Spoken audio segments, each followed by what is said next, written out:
scripture, but it's a scripture that's never explained to you the right way. When I learned it, it changed my life. Now, it's a scripture that you've all heard. It says faith is the substance of things hoped for and the evidence of things not seen. All faith is, really, the substance of it is just what you hope for.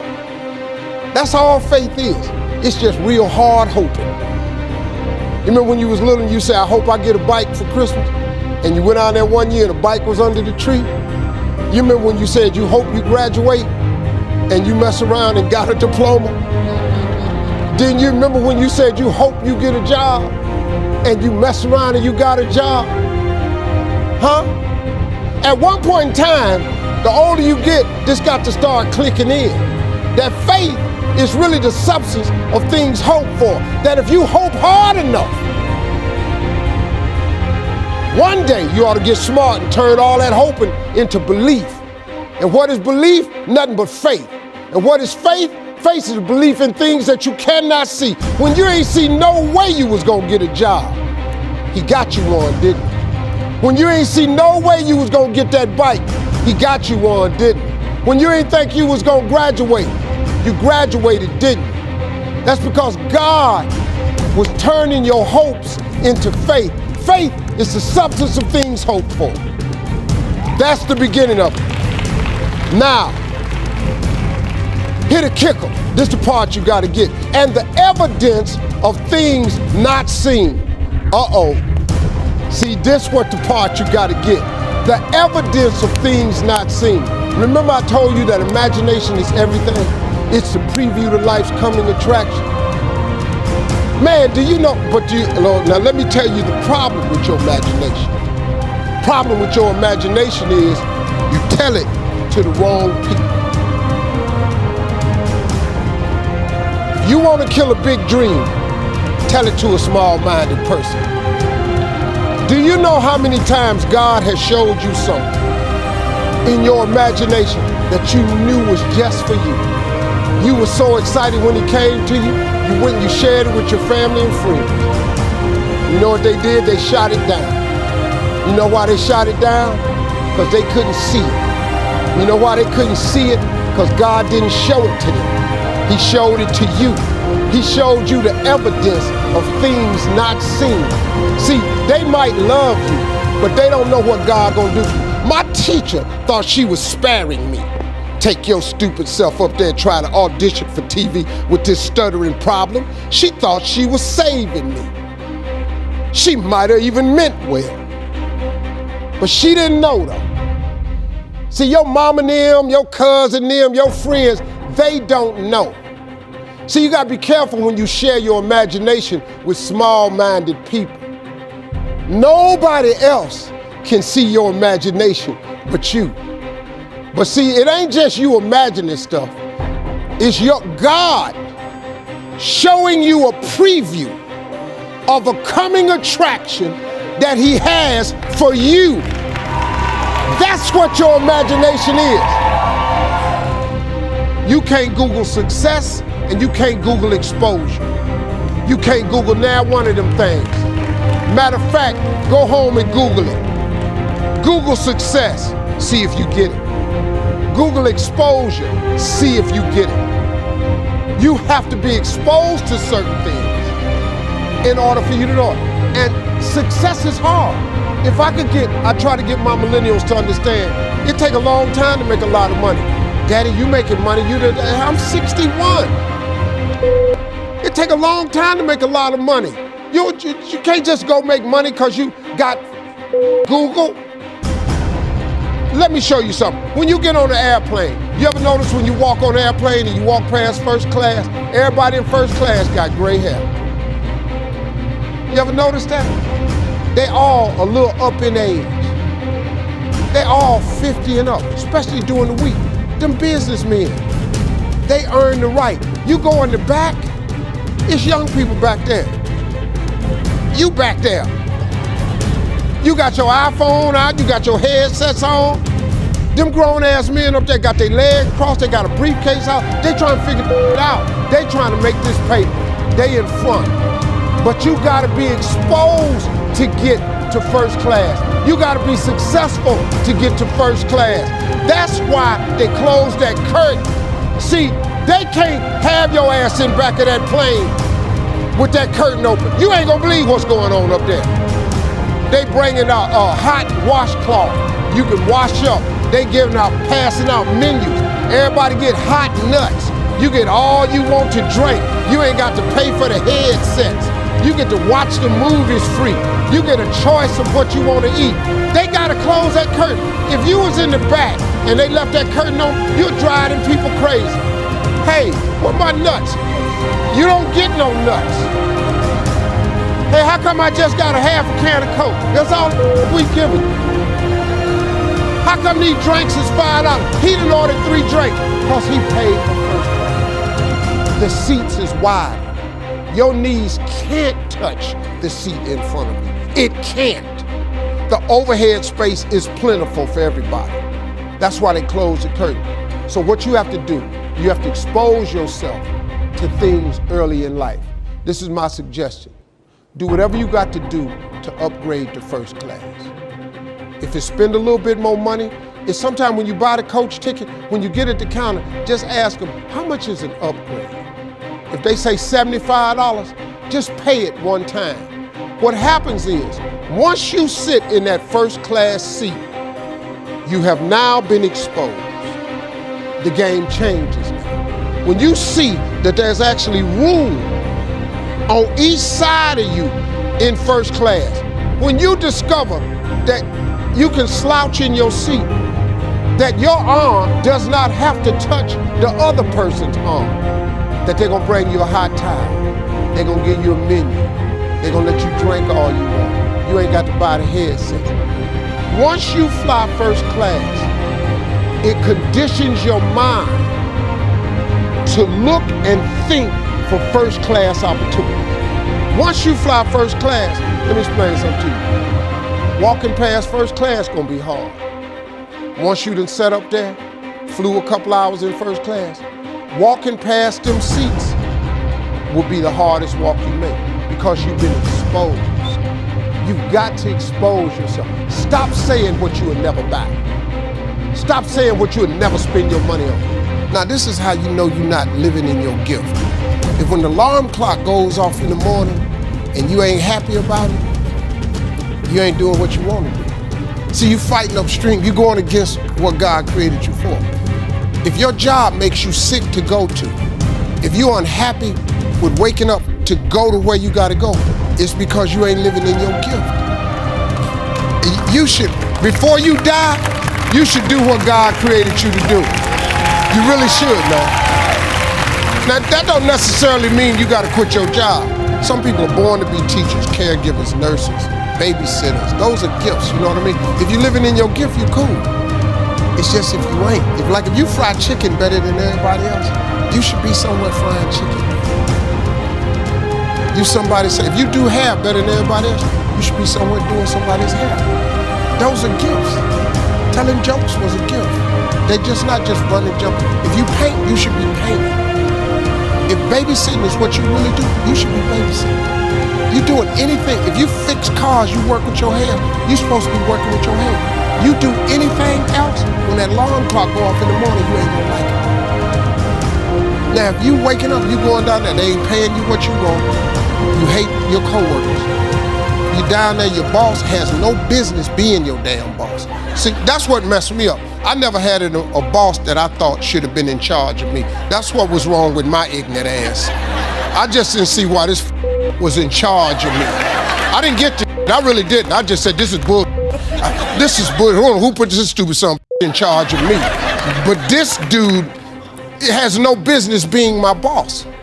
I just never thought that anybody should be in charge of me. I always saw myself free. I just want to come to work. This is all I want to do. Before Bishop Jake said this, he said, before you die, he said, I would hate to die and never do the thing I was born to do. You should look into that before you mess around and check out of here. You should just look into it. Let's go. When I got into comedy at 27, I had a turn back moment, man. It was the day I was gonna quit. Cause I had enough, man. I was living in this car for 3 years, man. I ain't got no money. And I was gonna call my mom and dad and ask them, could I come home and just stay in the attic for about 4 months till I find a job. My father told me, you can't come back home. Once you leave my daddy's house, you got to figure it out. So I knew it was gonna be hard, but they had put an answer machine in the attic for me. You know, back in the day, you had an answer machine, you could call it, punch a code in, and you could hear your messages. And so I was bathing in a hotel in Pensacola, Florida. And the way I used to bathe was, I used to go to hotels that had those bathroom doors that went floor to ceiling. I would go to real fancy, like Ritz-Carltons and stuff like that, because they had linen towels wrapped up in a basket. And I would take a bunch of them and run hot water on them, and I'd take them in the stall and shut the door, and I'd take my bag and I'd soap up. Then I would wait till the coast was clear, and I'd run out and get a bunch of more rags and soak them up and come out and wipe it off. Then I'd stand there and dry, put my clothes back on. That's how I bathed every other day, man. And so I was in there one time, and they had a convention in town. And when I got all the stuff, I soaked up. This convention let out, and men was just coming in the bathroom, and I couldn't go out, so I couldn't get the soap off. So I let the toilet seat down, and I'm sitting there, man. I just started crying. I said, man, I can't take it. I'm gonna quit. I'm gonna go call my daddy and just ask him to come home, man. I can't do this no more. So before I called him, I called the answer machine, and I got a message. And it says, Steve Harvey, this is Chuck Sutton from Showtime at the Apollo. We saw a tape of you. If you would come to New York Sunday night, this was a Thursday, come to Sunday night, we're gonna put you on TV, Showtime at the Apollo. Put me on TV, that was my dream. But I had a problem. I had $25, and I couldn't get to New York. How was I gonna get to New York with $25? So I said, man, I went back in my car, and I'm crying again. I said, man, God, I finally get a shot to get on TV, and then I can't even go. I said, how could you do this to me? And I'm 30-something now, man. I've been waiting my whole life, and you get me here? So I said, man, let me call this machine back and just see if he said this Sunday. And I called it back, and it said, Steve, this is Chuck Sutton from Showtime at the Apollo. We saw a tape. We have an opening for you Sunday. If you could get here, give me a call, let me know. We'd love to put you on TV. I said, so I got ready to hang up, and I heard, boop, you have another message.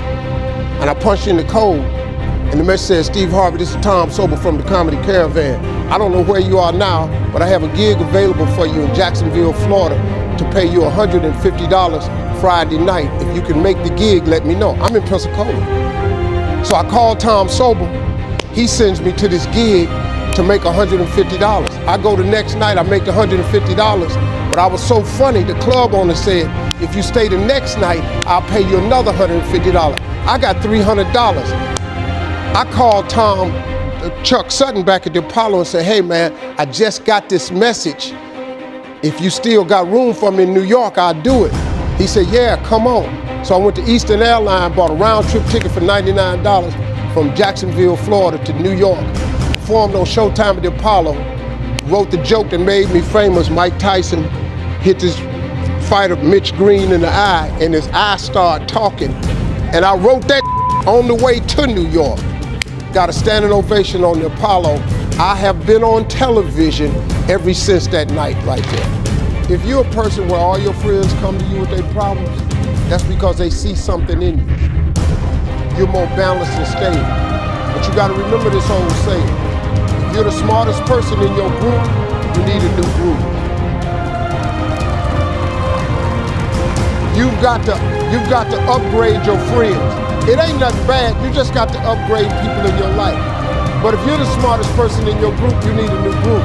You cannot be the go-to person in the group. I hire people who know things I don't know. I hire people because I don't have no education. I ain't really all that, book-wise, that ain't me. But I hire people who are. I hire a lawyer full-time.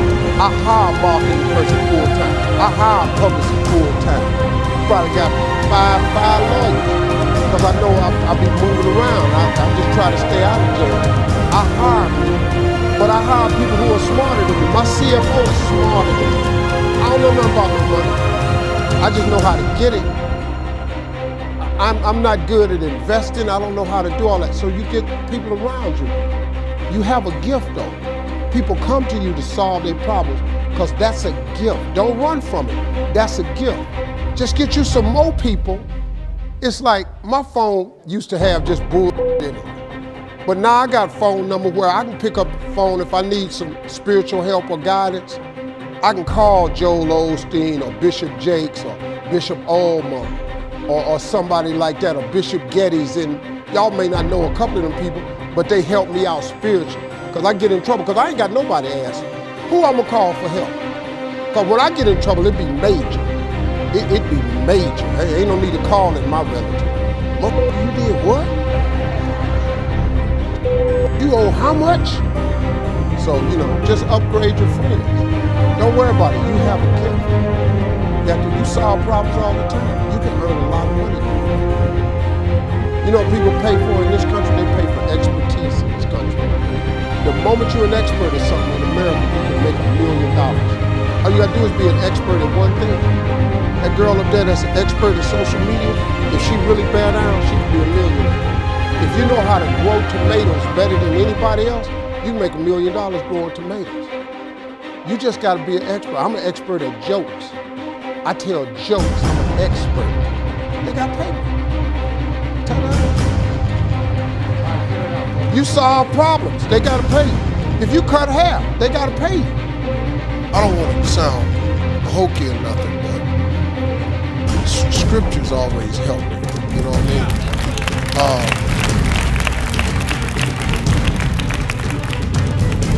It's sort of crazy. Look, I know the way I am, that people don't find that hard to believe, but I'm a spiritually based person. As crazy and as off base as I am, I would not have gotten here if it wasn't for scriptures. It's the only thing, it really is. It's the only thing that's gotten me to this point. I didn't know the way here. I didn't know the way to this. I didn't know how to become this, but I knew God did. So I relied on Him, His guidance, and I just asked. I've asked God for more stuff than anybody in this room. I promise you I have. I put in really huge requests. I've out-asked most people in my family. Made some decisions that was counter to what a lot of people thought, but I have a huge amount of faith. I really believe God can do it. I really can. I really don't think He can fail. So with that in mind, I ask for stuff that's out of the ordinary. I don't ask God for nothing right. I ask Him for outrageous things, because I live by a scripture. Ecclesiastes 3:20. I expect God to do exceedingly and abundantly over all that I think I ask, because I honor Him. His blessings will chase me down and overtake me. I will be in the right place at the right time. People will go out of their way to be good to me. This is my declaration as a servant of the Lord. I read that scripture every day. That's how I got here. I ain't got no education. I flunked out of school. I have nothing. I'm not the brightest person in this room. I'm really not. But you can't out faith me. You can't out believe me, and you can't out hustle me. You can't out hustle me. You can't out believe me. So I'm gonna win. It's a lot of people more talented than me. It's a lot of comedians that's funnier than me. It's a lot of people can act better than me. It's a lot of game show hosts out here. Not now one of them can out hustle me. There ain't a person living that can out hustle me and then out believe me. I believe in God and I hustle. You can't win. You can't. I ain't trying to beat you nowhere. You know what I'm saying? See, people look at life wrong. People look at it as a game. Like if somebody winning, you lose. This ain't a game, this is a contest. Everybody get a blue ribbon. All you gotta do is go to the fair with your show. You just go up there with the best monkey. Go up there with the best pie. All you gotta do is go up there with the biggest pumpkin. You can get a blue ribbon if you got the prettiest dog. It just ain't a game. It ain't about who win and lose. Life ain't who win or who lose. Life ain't no game, it's a contest. All you gotta do is get your own blue ribbon. I just want my blue ribbon. I don't care how many y'all get. I wish everybody in here could get a blue ribbon. But just go get it at what you get blue ribbon in. And then once you get your blue ribbon, you win it. I just want to be first place for me. I was 27 years old, October 8th, 1985, Hilarious Comedy Club. Walked in the comedy club, first time in my life, won amateur night, $50. Drove 40 minutes home, cried all the way home. This girl I rode with, she said, "Why you crying? It ain't but $50. You don't even understand. I'm born." She said, "What you mean you born?" I said, I know what I'm gonna do the rest of my life. She said, "You ain't winning but $50. I said, "No, I've been praying my whole life, God, what is it? My life gotta be more than this." I won that comedy competition. I went to work October 9th, the next morning, and quit my job. I'm gonna tell you something. That decision cost me everything I had. I lost everything. I lost my family. I lost friends. I lost everything. I became homeless. I lived in a car for 3 years. But I just saw this. I saw this vision. I just pursued it. I said, wow, that's it. You have to take chances in life. If you don't take chances in life, you'll never have the life God has for you. Life is